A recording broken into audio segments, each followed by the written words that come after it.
สวัสดีครับเพื่อนๆทุกคนครับผมมาพบกับช่องหนุ่มนานครพนมชาแนลครับน้ำทะเลก็ได้ขึ้นเต็มแล้วครับเพื่อนๆดูครับบรรยากาศถ้าไม่แดดเท่าไหร่ก็บรรยากาศดีครับเพื่อนๆเอ้ยมุมโต๊ะแบบนี้นี่มีเบอร์พร้อมนี่เห็นบ่พี่น้องใครอยากบาร์บีคิวใครอยากจัดงานอย่างเช่าเอาได้พี่น้องไอ้ยบ่แม่นฟรีได้ออยู่นี่บ่แม่นว่าใครอยากมาจัดงานก็จัดได้เด้ต้องเช่าได้พี่น้องเอ้ยเห็นบ่เพิ่นน่ะต้นมะพร้าวพี่น้องเอ้ยเห็นบ่ทะเลพี่น้อง โอ้เห็นไกลๆเป็นภูเขาสูงๆอินโดนีเซียฟังนะสวยงามครับพี่น้อง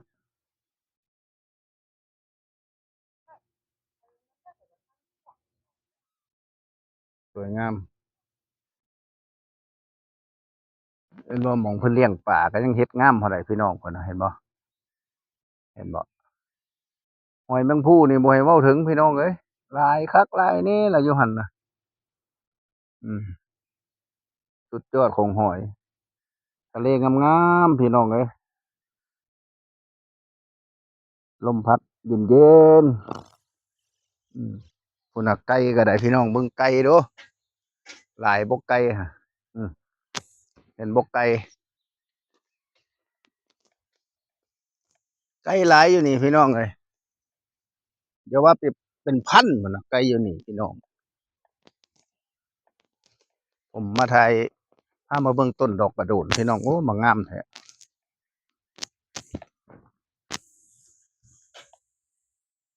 ดอกกระโดนงามๆพี่น้องมางามแท้กระดอกกระโดนสีนี่งามพี่น้องเอ้ยเห็นบ่เห็นบ่งามบ่พี่น้องโอ้ลนละต้นนี้เอากล้องจับใส่ลนเลยพี่น้องพุ่นน่ะไก่พี่น้องหลายบ่ไก่พี่น้องโอ้ยดอกกระโดนงามๆพี่น้องเอ้ยพุ่นน่ะกระโดนใหญ่กับพุ่นน่ะงามพี่น้องอืม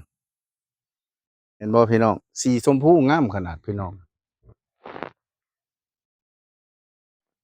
ดอกกระโดนสวยงามครับพุ่นน่ะไก่พี่น้องหลายบ่บ่แม่นผมเว้าได้ไก่อยู่นี่หลายพี่น้องหั่งมดแดงก็มีพี่น้อง พุ่นน่ะไก่พี่น้องไก่หลายอยู่นี่พี่น้อง